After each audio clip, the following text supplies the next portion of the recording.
नमस्कार साथियों, कैसे हैं आप सभी? उम्मीद है सब अच्छे होंगे और अपनी पढ़ाई अच्छे से कर रहे होंगे। मैं एक बार फिर से हाजिर हूँ आपके सामने अपनी सीरीज लेकर के। आज पॉलिटी की सीरीज है जो टॉप 20 क्वेश्चंस हैं आपके भारत का संवैधानिक इतिहास उसको लेकर के, जो प्रीवियस ईयर के एग्जाम में आए हुए हैं। तो एंजॉय कीजिए। कहने को वो 20 क्वेश्चंस होंगे, लेकिन मैं यहाँ पर लगभग 20 में ही आपके 50 के समथिंग क्वेश्चन सॉल्व करा दूंगा। आपको करना कुछ नहीं है, सिर्फ सुनना है और नोट डाउन करते रहना है। तो चलिए बिना देर किए हुए हम चलते हैं अपनी सीरीज को लेकर के। देखिए, पहला ही क्वेश्चन आपके सामने ये है, बी आर अम्बेडकर। एक मिनट मैं कलर ले लेता हूँ। बी आर अम्बेडकर और महात्मा गांधी के मध्य सन 1932 में हस्ताक्षरित पूना समझौता में प्रावधान था। देखिए, महात्मा गांधी और डॉक्टर बी आर अम्बेडकर दोनों दोनों का टारगेट तो एक था, साध्य तो एक था, परंतु साधन अलग अलग थे। वो भी दलितों के लिए काम कर रहे थे और वो भी दलितों के लिए काम कर रहे थे। दोनों दलितों के लिए काम कर रहे थे, लेकिन दोनों के साधन अलग अलग थे। तो इनके बीच में एक पूना पैक्ट हुआ।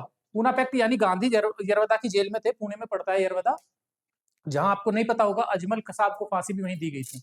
मैं बता देता हूँ। तो वहां पर एक पूना पैक्ट हुआ, और हुआ किस किस को लेकर के था? दलितों को लेकर के था। तो निम्न वर्ग, देखिए यहाँ पर पहला है भारत के लिए डोमेनियन स्थिति बनाए जाने का, ये तो था ही नहीं, ये डिमांडेशंस नहीं थी इसमें। दूसरा आता है मुसलमानों के लिए पृथक निर्वाचन का क्षेत्र। देखिए, मुसलमानों के लिए पृथक निर्वाचन कब मांग की गई थी? 1909 में कर दिया था उन्होंने। 1909 के अधिनियम के द्वारा, मार्ले मिंटो एक्ट बोल इसको कहा जाता है। मार्ले कौन थे? भारत सचिव, और मिंटो वायसराय थे भारत के। तो निम्न वर्ग के लिए पृथक निर्वाचन का क्षेत्र, ये बिल्कुल गलत है। जितने बच्चे इसको राइट करेंगे वो भी गलत है। हाँ, निम्न वर्ग के लिए आरक्षण सहित संयुक्त निर्वाचन का क्षेत्र, ये आपका राइट आंसर हो जाएगा। क्यों हो जाएगा? ये वाला आपका राइट आंसर हो जाएगा। अब बहुत से कहेंगे कि बात निम्न वर्ग यानी दलितों के लिए, तो यह था पृथक निर्वाचन का क्षेत्र। एक्चुअली गांधी और अंबेडकर के बीच में डिस्प्यूट था। अंबेडकर कह रहे थे कि दलितों के लिए सीटों का रिजर्व कर दिया जाए, क्योंकि दलित पिछड़ा वर्ग है, शोषित वर्ग है, तो इसके लिए सीटों का रिजर्व कर दिया जाए। जहां पर दलित खड़ा हो, जहां पर दलित आबादी में ज्यादा है, उसके लिए एक तो दलित ही खड़ा हो और उसके लिए दलित ही वोट डाले। तो गांधी ने कहा, अंबेडकर पगला गए हो क्या? जो ये डिस्क्रिमिनेशन है ये और ज्यादा फैल जाएगा अगर ऐसा करोगे। बेहतर है कि सीटों को रिजर्व कर दिया जाए और एक सर्किल के बेस पर इनको इलेक्शन लड़ने की अनुमति दी जाए, उन्हीं में से चुन करके जाए। क्या एक बात बताओ, अगर कोई बड़ा हाई कास्ट वाला, लो कास्ट वाला इलेक्शन में खड़ा है, कोई नेता खड़ा है और हाई कास्ट वाले ने वोट नहीं दिया उसको, तो क्या हाई कास्ट वाला उसको अपना नेता मानने के लिए तैयार हो जाएगा? बिल्कुल नहीं होगा। तो इसलिए जरूरी है क्या कि संयुक्त निर्वाचन क्षेत्र, हाँ रिजर्व कर दीजिए, सर्किल का कर दीजिए, कि एक बार जनरल, ओबीसी, एससी ऐसे करके कर दीजिए, तो वो ज्यादा बेटर है। तब ये चुना गया था। इसी को कहते हैं पूना समझौता, पूना पैक्ट। किस किस के बीच हुआ था? और गांधी और अंबेडकर के बीच में ये हुआ था, दलित और शोषित वर्ग के लिए। उम्मीद है सबको समझ आ गया होगा। दूसरा एक क्वेश्चन है, सूची 1 को सूची 2 से सुमेलित कीजिए तथा सूचियों के नीचे दिए गए कूट से सही उत्तर का चयन कीजिए। देखिए, पहला सूरत विभाजन। सूरत विभाजन सभी को पता है कि 1905 में हुआ था, लॉर्ड कर्जन के टाइम पीरियड पर। कर्जन ने ही सूरत का विभाजन कराया था। तो कब? 1905। इसको यहां से मिला दीजिए। पूर्ण स्वराज का संकल्प, एक्चुअली पूर्ण स्वराज का संकल्प कब लिया गया था? 1929 में, लाहौर अधिवेशन, रावी नदी के तट पर। तो पूर्ण स्वराज 1929, ये इससे मैच हो जाएगा। दूसरा आता है सांप्रदायिक सर्वदलीय सम्मेलन। सर्वदलीय सम्मेलन 1928 में हुआ था, और सांप्रदायिक अधिनिर्णय 1932। मिलाइए किसका, सॉरी खांसी, सूरत विभाजन 1905, तो यानी एक में फिफ्थ कौन सा ऑप्शन है? पूर्ण स्वराज का संकल्प, ये ऑप्शन ही गलत होगी क्या? डी में पहला ये आ जाएगा। तो एक के साथ में 5 किस में है? यहाँ तो ऑप्शन ही गलत है, कर लेना एक में, ठीक है। ए में 5 और डी में 1, सांप्रदायिक अधिनिर्णय, ये आ जाएगा आपका बी में 3, बी में 3 और सी में 2, यानी आपका राइट आंसर ये हो जाएगा। यहाँ पर 5 कर लेना, ठीक है। तो ये आपका राइट आंसर है। अब यहाँ पर है, निम्नलिखित में से किस अधिनियम द्वारा भारत के गवर्नर जनरल को अध्यादेश जारी करने की शक्ति प्रदान की गई थी? देखिए, चार्टर एक्ट 1833, भारत परिषद अधिनियम 1861, भारत परिषद अधिनियम 1892 या भारत परिषद अधिनियम 1909। देखिए 1909 के अधिनियम को हम मार्ले मिंटो भी बोलते हैं, मार्ले मिंटो सुधार, रिफॉर्म, ठीक है। 1909 में 1909 में क्या किया गया था? सांप्रदायिक निर्वाचन को बढ़ावा दिया गया था। जैसे मुसलमानों के लिए अलग इलेक्शन की बात कर दी गई थी, पृथक निर्वाचन की, तो 1909 में तो ये किया गया था। 1833 में क्या किया गया था कि जो द्वैध, एक तो सती प्रथा, दास प्रथा, इसके लिए कानून बना करके रोक लगा दी गई थी इसमें, ठीक है। 1861 में व्यवस्था की गई थी कि गवर्नर जनरल अध्यादेश जारी कर सकता है अपनी परिषद के लिए। तो इसका राइट आंसर क्या हो जाएगा? ये वाला 1861 का एक्ट। देखिए, सूची 1 को सूची 2 से सुमेलित कीजिए तथा सूचियों के नीचे दिए गए कूट से सही उत्तर का चयन कीजिए। देखिए, अगस्त घोषणा, अगस्त प्रस्ताव, अगस्त संकल्प, प्रत्यक्ष कार्रवाई दिवस। तो अगस्त घोषणा, अगस्त से सब कंफ्यूज मत हो जाना कि अगस्त घोषणा, अगस्त संकल्प, अगस्त प्रस्ताव ये कब कब किए गए थे। देखिए, अगस्त घोषणा 8 अगस्त 1942 में की गई थी। किसके द्वारा की गई थी? अगस्त घोषणा, सॉरी, वापस ये अगस्त संकल्प किया गया था, ये नहीं किया गया। फिर से देखिए, पहले आते हैं हम यहां से, इधर से मैच करना स्टार्ट करेंगे, इसको मैं बता देता हूं आपको। देखिए, प्रत्यक्ष कार्रवाई दिवस कब चलाया गया था? मोहम्मद अली जिन्ना के कहने पर चलाया गया था, जब अलग पाकिस्तान की मांग की जा रही थी ना, तो प्रत्यक्ष कार्रवाई दिवस मोहम्मद अली जिन्ना, ठीक है। और अगस्त प्रस्ताव कौन लाया था? लॉर्ड लिनलिथगो लेकर के आए थे अगस्त प्रस्ताव, क्योंकि अगस्त प्रस्ताव में ही लॉर्ड लिनलिथगो ने क्या किया था कि भारत को एक डोमिनियन स्टेटस का दर्जा दे देंगे हम, बहुत सारी चीजें थी, तो उसी के 8 अगस्त 1940, 8 अगस्त 1940 को ये किया गया था। प्रत्यक्ष कार्रवाई दिवस 16 अगस्त 1946। बहुत सारे सांप्रदायिक दंगे हुए, मुसलमानों ने और हिंदुओं में आपस में बहुत ज्यादा लोग मर गए, कट गए, इसी का था वो प्रत्यक्ष कार्रवाई दिवस, ठीक है। अगस्त संकल्प गांधी जी के द्वारा लिया गया था, कब? 8 अगस्त 1942 को, 1942 को। इसमें गांधी जी ने बोला कि करो या मरो, अंग्रेजों भारत छोड़ो, अंग्रेज भारत छोड़ो, वो अगस्त संकल्प में ही किया गया था। और अगस्त घोषणा किसके द्वारा की गई थी? मॉन्टेस्क्यू के द्वारा। तो आप ऑप्शन मिला लीजिए, कौन सा? डी, डी के साथ में कौन सा? 3, डी के साथ 3 किसमें है? इसमें। तो राइट आंसर आपका क्या हो जाएगा? ये ए का 2, बी का 1, सी का 4 और डी का 3। उम्मीद है सबको समझ आ गया होगा। रेगुलेटिंग एक्ट पारित किया गया। देखिए, रेगुलेटिंग एक्ट रेगुलेट करने के लिए एक पहला अमेंडमेंट जो किया गया था वो था 1773 का। इसमें क्या किया गया कि जो बंगाल का गवर्नर था ना, बंगाल के गवर्नर को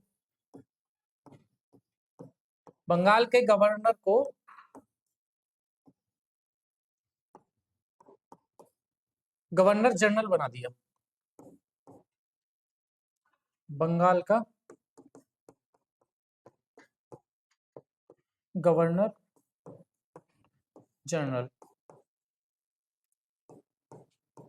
कैसे? देखो, 3 प्रेसिडेंसी थी, मद्रास, बॉम्बे और बंगाल।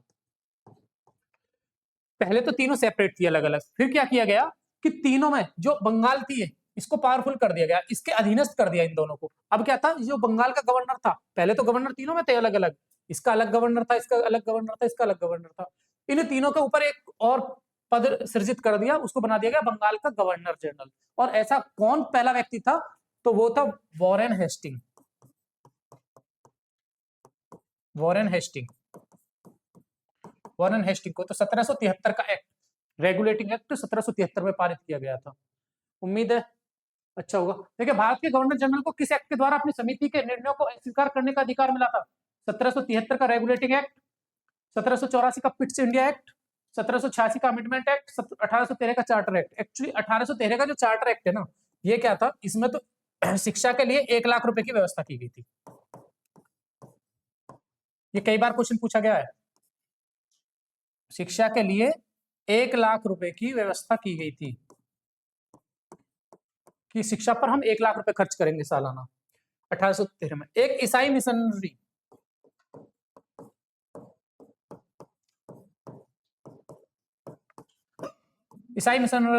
मिशनरीज को क्या थी? धर्म की स्वतंत्रता, यानी प्रचार प्रसार कर सकते हैं वो, धर्म का प्रचार प्रसार करने के लिए। दूसरा, चाय और अफीम को छोड़कर, चाय और अफीम को छोड़कर कंपनी का जो व्यापारिक एकाधिकार था, यानी केवल कंपनी ही अपना माल बेच सकती है, अपना व्यापार कर सकती है, उसको खत्म कर दिया गया था 1813 के चार्टर एक्ट द्वारा। इंपोर्टेंट तो यही है, वैसे तो और भी बहुत सारी चीजें की गई। 1773 का रेगुलेटिंग एक्ट, मैंने बताया, बंगाल के गवर्नर को गवर्नर जनरल बना दिया गया, उसकी एक परिषद बना दी गई, वो और ज्यादा काम करेगी। 1884 का जो पिट्स इंडिया एक्ट था, पिट्स ये इंग्लैंड के प्रधानमंत्री थे, उन्हीं के नाम पर इसका नाम पड़ा है पिट्स इंडिया एक्ट। तो ये जो 1773 में जो कुछ कमियां रह गई थी रेगुलेटिंग एक्ट में, उसको रिफॉर्म करने के लिए 1784 में पिट्स इंडिया एक्ट लेकर के आए थे। विधान परिषद और इसकी गवर्नर काउंसिल को थोड़ा बड़ा कर दिया गया उसमें। 1786 का अमेंडमेंट एक्ट, इसके द्वारा क्या था? इसके द्वारा 1786 का अमेंडमेंट एक्ट, ये आपका राइट आंसर हो जाएगा। इसके द्वारा अपनी समिति को जो निर्णय लिया है उसको एक्सेप्ट भी कर सकता है और डिनाई भी कर सकता है। कौन? Governor general. तो आपको इंपोर्टेंट है, इसमें केवल एक ही चीज पूछता है 1786 का एक्ट से रिलेटेड ये क्वेश्चन, बाकी और इससे कुछ नहीं पूछा जाएगा। मोस्टली आप इसको 1813 का, 1833 का और 1858 का, 1909, 1919, 1935 और एक 1773, ये 4-5 मोस्ट इंपोर्टेंट एक्ट हैं, इनको याद कर लेना। बाकी से ज्यादा इतने क्वेश्चंस नहीं पूछे जाते, इनसे ज्यादा पूछे जाते हैं। महारानी विक्टोरिया को भारत के साम्राज्ञी नियुक्त किया गया। एक्चुअली आपको पता होगा 1857 की क्रांति हुई थी। 1857 तक क्या था कि जो कंपनी रूल कर रही थी, 1857 की क्रांति के बाद में कंपनी से एकाधिकार छीन लिए गए, सारे एकाधिकार छीन लिए गए और कंपनी से जो पावर थी वो अपने हाथ में ले ली। किसने? ब्रिटेन की जो महारानी थी विक्टोरिया। तो साम्राज्य घोषित किया गया 1858 के एक्ट के द्वारा, क्योंकि 1857 की क्रांति हुई और कंपनी से सारे अधिकार ले लिए गए। ठीक है, ये इसका राइट आंसर है। मार्ले मिंटो सुधार का उद्देश्य क्या था? मैंने अभी बताया था मार्ले मिंटो सुधार, पहले इसको पढ़ते हैं। भारतीयों की भागीदारी बढ़ाना, ये तो वो चाहते ही नहीं थे कि भारतीयों की भागीदारी बढ़े, ये तो बाद में आकर के बढ़ना स्टार्ट हुआ था भारतीयों की भागीदारी। युद्ध में सहयोग हेतु तैयार करना, नहीं, युद्ध में कौन सा था? युद्ध तो 1919 से स्टार्ट हुआ था, 1914 से 1919 तक चला था पहला प्रथम युद्ध। ठीक है, पूर्ण स्वतंत्रता देना, पूर्ण स्वतंत्रता देने की बात तो माउंटबेटन योजना में की गई थी, लॉर्ड माउंटबेटन योजना। तो पृथक निर्वाचन प्रणाली, इसमें क्या कहा गया था? इसमें कहा गया कि मुसलमानों के लिए एक पृथक निर्वाचन सिस्टम हम बनाएंगे, मुसलमानों के लिए पृथक निर्वाचन प्रणाली। देखिए अंग्रेज चाहते ये थे कि हिंदू बटे रहें, यानी भारतीय बटे रहें आपस में, जाति में और उसमें, कभी ऊंच नीच में, भेदभाव में, कई बार जाति सिस्टम में भी ऊंचा ऐसे डिस्क्रिमिनेशन कर दिया था कि अपर क्लास के, लोअर क्लास के। अंग्रेजों की ये चाल थी, वो लूट करके लेकर के चले गए। चलो जो भी था, मुसलमानों के लिए पृथक निर्वाचन प्रणाली, तो इसका राइट आंसर आपका ये हो जाएगा। मार्ले मिंटो सुधार किस वर्ष में पारित किया गया? देखिए 1905 में क्या हुआ था? बंगाल विभाजन, बंगाल विभाजन। ठीक है, दूसरा आता है 1911, इसमें क्या था? दिल्ली दरबार। दिल्ली दरबार पता है क्या हुआ था? दिल्ली दरबार लगाया गया और दिल्ली दरबार में वहां के प्रिंस को बुलाया गया, इंग्लैंड के प्रिंस को, कि आइए भव्य स्वागत किया जाएगा, ये किया जाएगा। यहाँ पर अकाल पड़ रहा था, काफी ज्यादा जनता मर रही थी, और इसी दिल्ली दरबार के बाद में 1912 में दिल्ली को राजधानी बनाया गया था। ठीक है, 1920 इंपोर्टेंट है। 1920 को किस लिए याद किया जाता है? एनसीएम, नॉन कोऑपरेशन मूवमेंट, यानी गांधी जी द्वारा चलाया गया असहयोग आंदोलन। सहयोग आंदोलन बहुत ज्यादा इंपोर्टेंट है, कितनी बार पूछा गया है असहयोग आंदोलन। हालांकि इसको वापस ले लिया गया था 6 फरवरी 1922 को, जब चौरी चौरा कांड हुआ तो उसमें इसको वापस ले लिया गया, बट ये चलाया गया था गांधी जी द्वारा। अब आता है हमारा ये कौन सा, ये 1909 में। तो मार्लियामेंटो सुधार कब था? 1909 में। ये आपका राइट आंसर हो जाएगा। ध्यान रखना, जो भी कभी मार्लियामेंटो आए या मॉन्टेस्क्यू चेम्सफोर्ड आए, हाँ इधर देख लो, जब भी कभी मार्लियामेंटो आए या मॉन्टेस्क्यू चेम्सफोर्ड आए, तो आपको ध्यान क्या करना है कि मार्ले कौन थे? भारत सचिव, जो इंग्लैंड में बैठे रहते थे, और मिंटो कौन थे? यहाँ के वायसराय। ठीक है, मिंटो कौन थे? यहाँ के वायसराय। तो ध्यान रखना। ये आगे आता है मुसलमानों के लिए अतिरिक्त निर्वाचन मंडल प्रारंभ में किसके द्वारा लाया गया था? ये मैंने अभी बताया था, किसके द्वारा लाया गया था? मार्लियामेंटो सुधार। देखिए मॉन्टेस्क्यू चेम्सफोर्ड सुधार में क्या था? कोई बताएगा मॉन्टेस्क्यू चेम्सफोर्ड सुधार में क्या था? देखिए भारत सरकार अधिनियम में तो स्वशासन की बात की गई थी, स्वशासन। ठीक है, और इसमें द्वैध शासन, प्रांतों में द्वैध शासन। द्वैध शासन, द्वैध शासन मतलब एक केंद्रीय होगा, सॉरी एक परिषद होगा, एक काउंसिल दूसरी होगी, मतलब ऐसे समझ सकते हैं आप, एक विधान परिषद और एक विधानसभा, इस तरीके से प्रांतों में द्वैध शासन। यानी दो विषय, या ऐसे समझ लीजिए, सबको छोड़ो, आप ऐसे समझ लीजिए जितने भी विषय थे दो तरीके से विषय बना दिए गए थे, एक आरक्षित विषय और एक हस्तांतरित विषय, दो विषय में ये बांट दिया गया था। ठीक है, कौन सा? 1919 में। अब आता है मार्लियामेंटो सुधार। मार्लियामेंटो में क्या था? मुसलमानों के लिए पृथक निर्वाचन प्रणाली की व्यवस्था की गई थी, ये बताई दिया। एक है आपका क्रिप्स मिशन। क्रिप्स मिशन 1942 में आया था, ये कहने के लिए कि जो मुस्लिम लीग की जो मांग है वो पूरी नहीं की जाएगी और भारत को डोमिनियन स्टेटस का हम दर्जा नहीं देंगे, बाकी हम जल्द आजाद करने की भी कोई बात नहीं की गई थी। तो क्रिप्स मिशन आया था, हालांकि ये फेल हो गया था क्योंकि इसमें कोई भी भारतीय नहीं थे। ठीक है, मॉन्टेस्क्यू चेम्सफोर्ड सुधार में प्रावधानों का सार था क्या? राज्यों की स्वायत्तता। राज्यों को स्वायत्तता कहां दी गई थी? केंद्र को पावरफुल बनाया गया था मॉन्टेस्क्यू चेम्सफोर्ड। और ध्यान रखना, मॉन्टेस्क्यू चेम्सफोर्ड कब हुए थे? 1919 में। ठीक है, मार्लियामेंटो कब हुए थे? मार्लियामेंटो कब हुए थे? 1909। 1909 में मार्लियामेंटो, कंफ्यूज मत हो ना, मार्लियामेंटो। ठीक है, ये भारत सचिव है, मैं फिर बता रहा हूं, ये भारत सचिव है और ये भारत का वायसराय है। मॉन्टेस्क्यू चेम्सफोर्ड आए तो मॉन्टेस्क्यू कौन है? भारत सचिव। और चेम्सफोर्ड कौन है? भारत का वायसराय। तो ठीक है, प्रांतों की स्वायत्तता तो ये तो बिल्कुल कैंसिल, ये तो हो ही नहीं सकता, क्योंकि हाँ केंद्रों को ज्यादा पावरफुल बनाया गया था।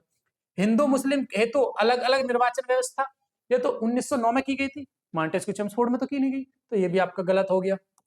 राज्यपाल को वीटो शक्ति ये है ही नहीं, इसका कोई मतलब नहीं। तो बनता क्या है? प्रांतों में दोहरा शासन। मैंने बताया था दो विषय बना दिए गए थे, आरक्षित और हस्तांतरित विषय। ठीक है, 1909 के इंडियन काउंसिल एक्ट में किस बात की व्यवस्था की गई थी? फिर से यही क्वेश्चन एक बार रिपीट हो गया, तो क्या की गई थी 1909 के में? सांप्रदायिक प्रतिनिधित्व, यानी मुसलमान और हिंदुओं को संप्रदाय में बांट दिया गया अलग अलग, जिससे कि इनके बीच में झगड़ा होता रहे। और मुसलमानों के लिए कि जैसे बंगाल है, सबसे पहले बंगाल में किया गया था, बंगाल का विभाजन भी इसी आधार पर किया गया था कि हिंदू और मुसलमानों को अलग अलग बांट दिया जाएगा 1905 में कर्जन के द्वारा। तो फिर क्या किया गया कि वोट मुसलमानों के लिए मुसलमान खड़ा होगा और मुसलमानों के लिए आरक्षित विषय कर दिए गए कि मुसलमान यहाँ पर रहे होंगे तो मुसलमान को मुसलमान ही वोट डालेगा और वही खड़ा हो सकता है। तो सांप्रदायिक प्रतिनिधित्व प्रणाली 1909 में मार्लियामेंटो के द्वारा लाई गई थी। ठीक है, 1946 का कैबिनेट मिशन 3 मंत्रियों में गठित था, निम्नलिखित में से कौन इसका सदस्य नहीं था? सबको पता होगा 3 लोग आए थे, पैंथिक लॉरेंस भी आए थे, अलेक्जेंडर, ये तो एक नाविक थे, सेलर थे, अलेक्जेंडर, एवी अलेक्जेंडर, और स्टेफोर्ड क्रिप्स, ये भी आए थे, अर्थशास्त्री वगैरह थे। लॉर्ड एमरी, ये कोई नहीं था। ये जो 3 लोग भारत में आए, कैबिनेट मिशन भारत में आया, तो उसका ये हिस्सा थे ही नहीं। केवल कौन से थे पता होना चाहिए आपको, ये 3, Lord Pethick Lawrence, AB Alexander, Stafford Cripps. ये कई बार क्वेश्चन पूछा गया है, अब तो शायद पुराना हो गया, कोई पूछे ना पूछे, लेकिन ये याद रखना। कैबिनेट मिशन योजना के विषय में कौन सा सही नहीं है? ध्यान कर लेना, यहाँ पर यहाँ सही नहीं है पूछा, सही है नहीं पूछा, कौन सा सही नहीं है? सबसे पहले क्वेश्चन देखती बार ये टिक मत कर दिया करो, एक बार मेरे से भी क्वेश्चन गलत हुआ था। क्या? प्रांतीय समूहीकरण, भारतीय सदस्यों वाला अंतरिम मंत्रिमंडल, पाकिस्तान की स्वीकृति, संविधान निर्माण का आधार अधिकार। देखिए जो कैबिनेट मिशन आया ना भारत में, ये तीनों आए, ये इन विषयों को तो लेकर के आए, लेकिन पाकिस्तान की स्वीकृति लेकर के नहीं आई। ठीक है, क्यों? ये भारत को बांटना नहीं चाहते थे ये दोनों। और जबकि मोहम्मद अली जिन्ना क्या थे, अपनी बात पर टिके हुए थे, उन्हें बस दो ही चीज जिद थी कि मुसलमानों के लिए एक अलग स्टेटस मिलना चाहिए, अलग एक जगह मिलनी चाहिए। तो मुसलमानों के लिए जो जगह की मांग की गई थी, अलग पृथक पाकिस्तान की मांग की गई थी, उस पर ये खड़े नहीं थे कैबिनेट मिशन वाले, इसलिए कैबिनेट मिशन फेल हो गया। तो इसमें क्या आपका राइट आंसर हो जाएगा ये इसका विषय नहीं था पाकिस्तान की स्वीकृति, वो नहीं चाह रहे थे कि पाकिस्तान बने। बाकी प्रांतीय समूहीकरण बोल दिया था कि प्रांतीय समूहीकरण भी दे देंगे हम, भारतीय सदस्यों वाला अंतरिम मंत्रिमंडल भी बना देंगे, और संविधान निर्माण का अधिकार भी हम आपको दे देंगे। ठीक है, चलिए एक और क्वेश्चन। भारत का संविधान लागू होने तक स्वतंत्रता के पश्चात इसका शासन किसके अंतर्गत चलाया जाएगा? देखो, भारत आजाद तो हो गया 1947 में, 15 अगस्त 1947 में, लेकिन उसका तब तक, जब तक हम अपना खुद का संविधान ना बन जाएगा तब तक चलेगा कैसे? उसको चलाने के लिए कोई ना कोई एक व्यवस्था तो चाहिएगी ना। तो उसके चलाने के लिए एक व्यवस्था को भारतीय नेताओं के परामर्श से बना कानून, बिल्कुल गलत। क्यों बना देंगे वो अपने परामर्श से? ऐसे ही कैसे चलता रहेगा? ठीक है, इंग्लैंड के संविधान के अनुसार जब भारत आजाद हो गया तो इंग्लैंड का संविधान तो यहाँ मतलब ही नहीं रखता। इंग्लैंड का संविधान क्यों काम करेगा? अंग्रेज तो चले गए यहाँ छोड़ करके, ऐसे कैसे, सिर्फ यहाँ अपना गवर्नर जनरल छोड़ गए थे। कौन थे गवर्नर जनरल? वायसराय कौन थे? Mountbatten, Lord Mountbatten. जब तक संविधान बनकर के तैयार नहीं हुआ तब तक लॉर्ड माउंटबेटन थे। ठीक है, तो क्या भारत का 1935 के भारत सरकार अधिनियम के अनुसार इससे चलेगा। और आज का संविधान, जो हमारा आज का संविधान हम उठा करके देखते हैं ना, उसमें कितने अनुच्छेद हैं टोटल? वैसे तो कहने को 400 कुछ के 65 के समथिंग हो रहे हैं, लेकिन 395 है और 22 भाग है, अब तो 25 हो रहे हैं। ठीक है, उसका 75% भाग 1935 का अधिनियम ही है। 75% जू का तू ये उठा लिया गया है भारत सरकार अधिनियम के अनुसार, ये चलेगा। उम्मीद है सबको समझ आ रहा होगा इतना। भारतीयों को वर्ष 1947 में सार्वभौम सत्ता सौंपने की योजना निम्न में से किस नाम से जानी जाती है? जब सत्ता सौंपी गई भारतीयों को तो किस नाम से? देखिए, डूरंड योजना, ये तो बंटवारे के लिए लाइन खींची गई थी, जो अफगानिस्तान और इसके बीच में बनाई गई थी, भारत पाकिस्तान और अफगानिस्तान के बीच चलेगी। तो ये डूरंड योजना ये तो बिल्कुल है ही नहीं। मार्लेमेंटो योजना ये 1909 में आई थी, तो इसका कोई मतलब ही नहीं बनता। वेवेल योजना, वेवेल योजना फ्लॉप होगी। वेवेल कौन थे? कौन थे वेवेल? ये क्वेश्चन आप कमेंट बॉक्स में बताना, वेवेल कौन थे जब वेवेल योजना आई? लॉर्ड माउंटबेटन योजना, इसको हम 3 जून योजना भी बोलते हैं। 3 जून योजना दूसरा इसका नाम है, ध्यान कर लेना। कई बार पूछ लेता है कि माउंटबेटन योजना या 3 जून योजना का संबंध किससे है? 3 जून योजना। ठीक है, ये आपका राइट आंसर हो जाएगा। ठीक है, चलिए, कौन सुमेल नहीं है? मार्लेमेंटो सुधार, सांप्रदायिक प्रतिनिधित्व, बिल्कुल राइट है। भारत सरकार अधिनियम 1935 स्वशासन, बिल्कुल सही आंसर है। भारत सरकार के द्वारा स्वशासन की बात की गई थी। कैबिनेट मिशन ने संविधान सभा का गठन किया था, कितना? संविधान सभा का गठन 9 दिसंबर 1946 को किया गया था। किस योजना के आधार पर किया गया था? कैबिनेट मिशन योजना के आधार पर। कैबिनेट मिशन की बहुत सारी बातें मान ली गई थी, लेकिन एक बात नहीं मानी गई थी, क्योंकि कैबिनेट मिशन पाकिस्तान की मांग को लेकर के नहीं आया था। साइमन कमीशन, भारत विभाजन नहीं, भारत का विभाजन किसके द्वारा किया गया था? माउंटबेटन योजना के द्वारा किया गया था भारत का विभाजन। साइमन कमीशन तो क्या था? आपने सुना होगा 1919 में, मैंने अभी पढ़ाया, मॉन्टेस्क्यू, चेम्सफोर्ड, या इसको ऐसा समझ लो, इसको बोलते हैं 1919 का एक्ट। इसका रिव्यू करने के लिए इसमें बात की गई थी, क्या प्रांतों में जो द्वैध शासन लगाया गया ना, उसका रिव्यू करने के लिए हम 10 साल बाद एक कमेटी भेजेंगे, और उसके हेड कौन बनाए थे? Simon commission. एक्चुअली ये आना तो 10 साल बाद था, पर ये वहां पर इंग्लैंड में इलेक्शन था, तो ये 2 साल पहले ही आ गया 1927 में। तो ये तो है ही नहीं भारत का विभाजन, ये ही सुमेल नहीं है। तो आपका राइट आंसर क्या हो जाएगा? पूछा है उसने, क्या राइट आंसर कौन सा है, तो आपको ये टिक कर देना, साइमन कमीशन। ठीक है, चलिए, अखिल भारतीय महासंघ स्थापित करने का प्रावधान शामिल किया गया था। अखिल भारतीय महासंघ, जब भारत सरकार अधिनियम आया ना, बहुत सिंपल सा, सभी को पता होगा ये। अगस्त प्रस्ताव में क्या था? लॉर्ड लिनलिथगो के द्वारा लाया गया था अगस्त प्रस्ताव, कि जो पुराना डेप्थ चेक था ना, वो दे रहे थे। वो पुराना डेप्थ चेक का मतलब जानते हैं आप? जो बेकार का वेस्टेज चेक है, जो डिमांड हमने पूर्ण स्वराज की और जो मांग हमने पहले की थी ना, वो दे रहे थे इसमें। लॉर्ड लिनलिथगो, नाम याद कर लेना। ठीक है, भारत सरकार अधिनियम 1919 नहीं, महासंघ इसमें भी नहीं किया गया। कैबिनेट मिशन प्रस्ताव 1946 नहीं, इसमें भी नहीं किया गया। तो आपका राइट आंसर हो जाएगा 1935। ठीक है, सूची 1 को, ये बहुत अच्छा क्वेश्चन है। सूची 1 को सूची 2 से सुमेलित कीजिए तथा सूचियों के नीचे दिए गए कूट से सही उत्तर का चयन कीजिए। देखिए, भारत सरकार अधिनियम 1919, इसका संबंध किससे है? भारत सरकार अधिनियम 1935, इसका संबंध किससे है? मिंटो मार्ले सुधार 1909 किससे है? भारत परिषद अधिनियम का संबंध किससे है? अधिनियम 1858 किससे है? तो बताइए क्या आंसर होगा। देखिए, ये तो यहाँ हो ही गया भाई। ब्रिटिश शासन कब आया था? उससे पहले कौन? कंपनी शासन कर रही थी ना। 1858 से पहले तो कंपनी शासन कर रही थी। क्यों? क्योंकि 1857 की क्रांति हुई थी। उससे पहले तो कंपनी का रूल था। क्रांति के बाद में ब्रिटिश शासन इसमें आ गया था। सांप्रदायिक निर्वाचन कहां पर था? 1909, ये इससे मिला दो। ठीक है, प्रांतों में द्वैध शासन भारत सरकार का, ये कब था? 1919 में। अब आता है कौन कौन से? प्रांतीय स्वायत्तता,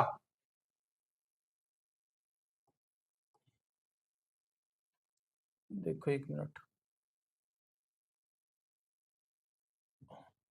प्रांतों में द्वैध शासन ये था। तो ई में 5, ई में 5 तो सारे में है। सी में 4, सी में 4 किस में है? इन 2 में है। तो इसका मतलब पता चल रहा है हमारा ये और ये तो बिल्कुल कैंसिल हो गया, ये 2 हो गए हैं। ठीक है, अब आता है प्रांतों में द्वैध शासन, ए में 3rd। ए में 3rd कहां पर है? ये वाला। तो हमारा राइट आंसर हो जाएगा ये, इसे मिला दो। उम्मीद है आपको अच्छी लगी होगी क्लास, और ऐसे एक ही क्वेश्चन के जरिए हमने कई सारे क्वेश्चंस कर दिए हैं। धन्यवाद, वीडियो में आप बने रहे, फिर से देखिएगा, एक बार आपको सारी चीजें याद हो जाएंगी।